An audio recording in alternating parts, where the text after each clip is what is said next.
Welcome Buddy. to the Transformers Chat podcast, man. Thanks for coming. Thanks, This buddy. is easily like going to be number 4 when really everybody's going to see this number 1. Easily. Yeah, by the time we did all the little edits.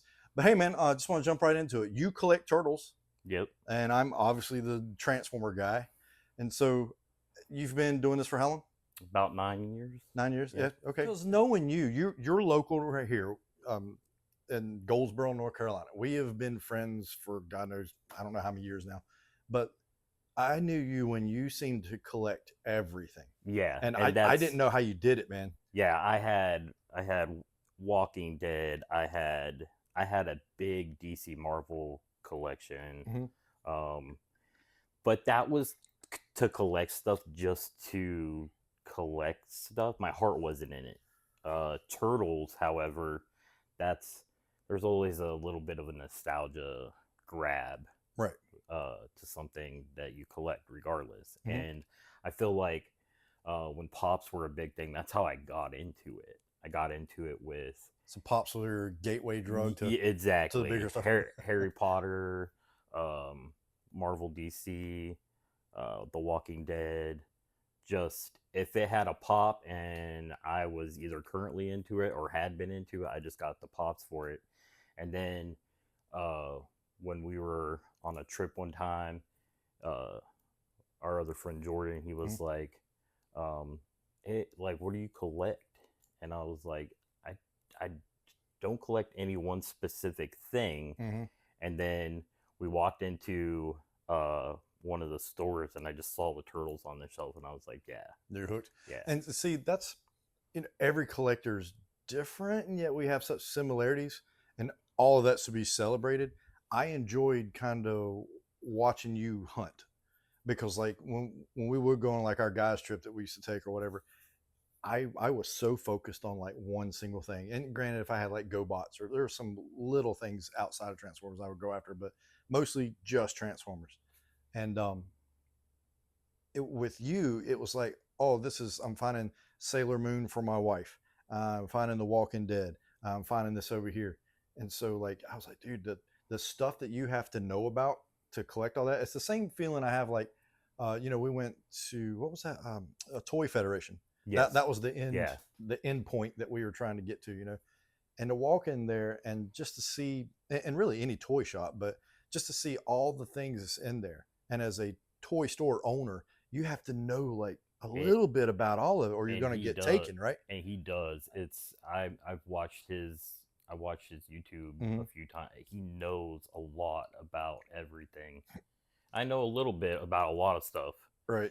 Jack of all trades, master of none type. Exactly. Yeah. So like I could walk into an anime store and tell you 75% of what these animes are, but I walk in here and I'm like, who's that guy? Right. Yeah. Well, I mean, even with Transformers, I don't ever say like anything like absolute. Like, yeah, I'm a technician or a master or whatever of this. Nope. Because when you do, you're done. There's nothing else to find out about stuff, and that's kind of sad. Yeah, like what's next? Yeah, exactly. So I don't know why anybody would want to know everything about anything. Like just knowing that there's something out there. I absolutely love. You know how I am with like the oddball stuff.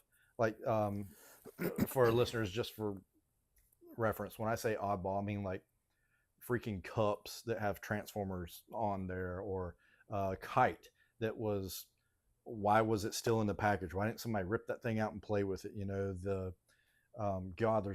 There's 2 packs of unopened underwear sitting over there, and that's so strange. But why did somebody keep that? Yeah. So the fact that those oddballs like kind of made it, that's the stuff that I love the most. Above any figure, I love the oddball stuff because it's truly amazing that it just made it through the years. It's like some kind of survivor. Same, absolutely. Anything that. One of my favorite pieces is that bag you got me. It was a brown paper lunch sack, had Raphael on it, which is my favorite. Just a brown bag. It's just a brown bag, and it's stamped turtles on it. Yep, they threw turtles on it, and you saw it in a store, and you're like, and it's hanging on my wall. Yeah, no, that's awesome. But like with that, so the oddball stuff, like the more you go after, if that's my favorite, I'm gonna go after that stuff a lot. And so I search and search, and I feel like in my head I have a pretty good knowledge or bank of what's out there.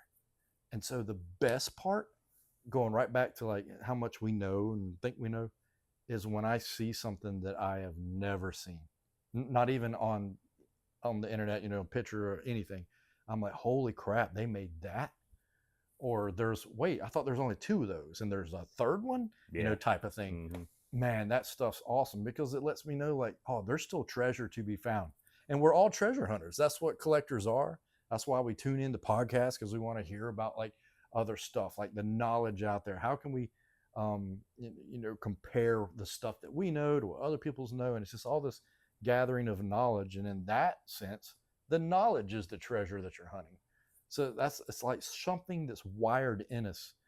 We're going into a store to find a toy, and along the way we find knowledge, and then we find friends. Found you. Then you find other places. I mentioned that the Toy Federation was like our end point on one of our guys' trip, but the best fun, and it's not knocking Toy Federation, but it was all the places that we found in between that we didn't know. Mm-hmm. That was so cool. All the little markets and the flea markets and the antique shops. And yep. And hey, there's traffic. Let's not sit here in traffic. Let's wait for the traffic to clear, and we'll go over there and hit that. We saw a sign for a antique mall, and we went to the antique mall. And it was cool because like one of our, I guess, rules was that there was no rules. Yeah. Like obviously we did have that structure. We knew like in a 2-day period or a 1-day period, we're going to get to point A. But in between there, well, I mean, we told each other, anybody see something they want to stop at, raise your hand. And that was like freeing. We all work jobs and all have the like regular life stuff going on. So you go on that, and that's the part that is just like vegging out your brain, which is what you need. It's a true vacation because you're just going, pointing the car. You have a point, but it doesn't matter how long it takes to get there. No. Like it just was.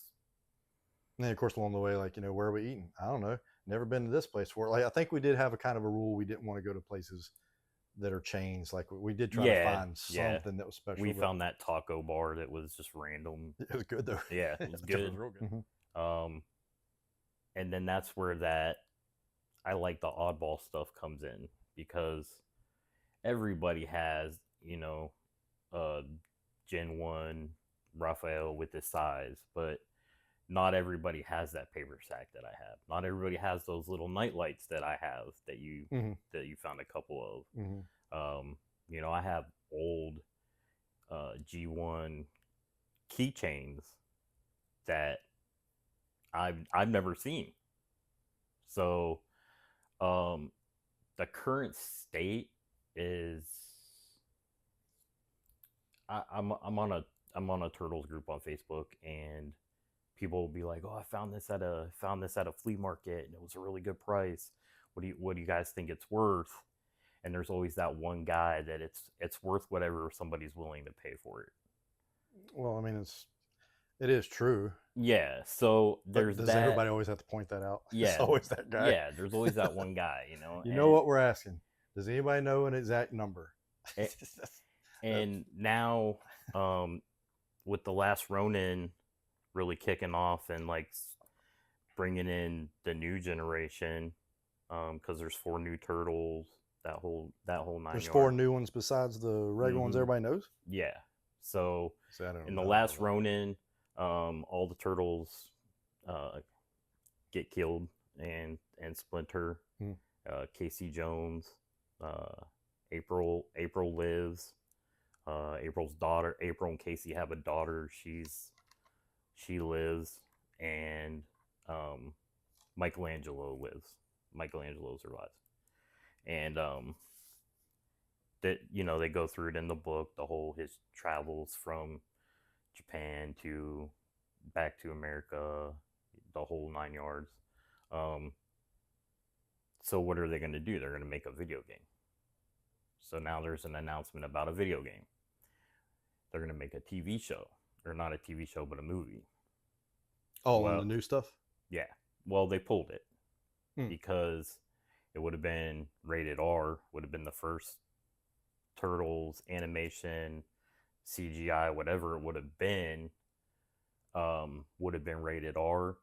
And they're like, we can't sell toys for rated R stuff, which is false. I mean, It is, because there's, even through the years, there's been rated R movies. Alien, I think the very first Alien was rated R. yeah, Rambo. Rambo was. I mean, The very first Police Academy was rated R. Now, since then, like the sequential Police Academies, every time they went to a new one, it got less and less. And it was more goofy. But the very first one was rated R. And they had Police Academy toys. They had Rambo toys. Um, God, what was the Alien toys? Obviously, they had Freddy Krueger dolls back in the day, and that was crazy. Like, I mean, back then, I think some of that was even, I don't think they had a rated mature, but it was what was the one they had back in the 80s before they came out with rated mature? It was just, yeah. Well, there was rated R, and then there was NC-17, but that was like maybe it's NC-17. that was like for that was like right after rated R, but before full on X. Yeah. So Well, I wonder if later, they're going to do something like they're doing with Transformers this year. Hasbro's doing their apology tour mm, for killing off Prime, which I have mixed feelings about that, because I think it's just like, hey, we're going to like market the death, and we're going to say I'm sorry, but remind you of it. yeah, It was so hard. we're sorry that we did this. Yeah, remember this? Sorry about that. Remember? Yeah, I don't know. I have mixed feelings about it, but they are re-releasing the movie on September 13th, and now I think I found out like last week. Apparently, they're going to add a little bit to it, and they showed like Optimus Prime. He's kind of floating in space, and he's grayed out, like he was when he died, so to speak. And then it goes to like a zoom in of his hand, and his hand goes like just kind of twitches, and that's all it is. So it's a very short clip. What I'm hoping, what I would really love, actually, I should say, is I would wish they would kind of put in some of those deleted scenes that by now a lot of collectors know about. It's like the first Ultra Magnus colors and stuff like that. But they could do like just recolor them as the blue and white, but those same scenes, so it all matches. I mean, you don't want to change in color for no reason, so that'd be a little silly. But they could at least do those scenes. There was even a scene that was cut out that was this big gigantic train bot that literally just went up like a snake, and it was, I guess they just took it out because we're like, that's too out there. But some of those scenes that were originally supposed to be in the movie, they could put in. I would love for them to do that, like really add about 30 minutes to the movie. But what I'm afraid of is that little scene of him floating and then just twitching is going to be the extra. So that's going to be all it is. That's all it's going to be something like a cut scene at the end of the movie, and I have no clue. So what do I know? But man, I hope it's not that, because they've been recently doing that with a few movies. What's that? Like extending scenes that weren't in it before. They did it with the Harry Potter series. Each movie was 2 hours long. Now they're about 2.5, 2:45, and all it is the scene continues where before they cut it off, but the scene continues, and you're like, oh, that's new. So maybe they will, because they've been doing it with some other franchises. Well, it'd be cool because they could also go back and like do hindsight editing. Everybody talked about who did Scourge and Cyclonus come from, because there was a scene, if you, just in case you don't know, where there's like Insecticons and there's two of the Seekers. They were floating in space, kind of dead, right? And Unicron made them into Cyclonus and Scourge. And there's always been this talk, well, did Scourge come from one of the Insecticons, or was he like Skywarp? So and then when they made Cyclonus, there was like Cyclonus and his henchman, which was just another Cyclonus, and you really didn't see another Cyclonus later in the movie. Like there's a bunch of Scourges, because they called them the Sweeps, so that was kind of the equivalent of the Seekers. It was kind of weird, because you just had Scourge, and then everybody else that looked like Scourge were just in the background. They really didn't do a whole lot to differentiate them. And another word I have trouble saying is differentiate. Can you say that? Differentiate. I can't say that word, man. Trust me. It takes my tongue and just rips it every time. But my point is they could like kind of go back and I don't know, just add just the slightest bit to Kind of explain some of that explain it stuff. a little more. Yeah, yeah. For And because like I wouldn't know.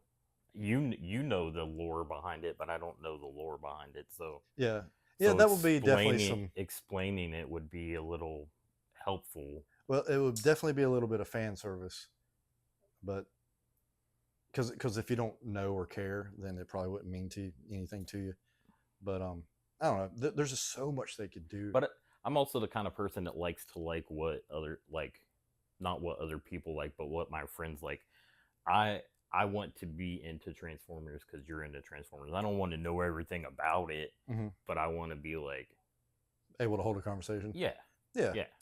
I I enjoy this. I enjoy coming here and looking at things. Every time I come here, I see something new. yeah, yeah. And for those that don't know, we're sitting in a giant museum with nothing but Transformers around us. Yeah. Um, Hey, look, a car. Everything to a car. Yeah. Book bags, lunch boxes, plush. Like That was kind of the. I know it's hard to see everything, but that was kind of the idea. I just wanted it to. I wanted you to be able to come here multiple times. yeah, You know, and you can. Yeah. You can. I mean, I've seen it in the room in your house several times, and to see it like this is even more astonishing. Well, thank you. I appreciate that. But I mean, you could come here and I did. I'm a fan of Ghostbusters, and I didn't see that truck up there. Like, Yeah. Well, dude, I appreciate you coming, and we're going to do this again. In fact, we're going to get probably a good 2 or 3 of these. And also, too, for anybody listening, if you have a collection, if you're a collector of any kind, I don't care what you collect. Transformers is great, but I don't. Look, John does turtles, so if whatever you collect, we can talk about it because we're all treasure hunters. So until next time, I'll have you on a million times, dude. I always have a pleasure talking with you. So thank you. See you later.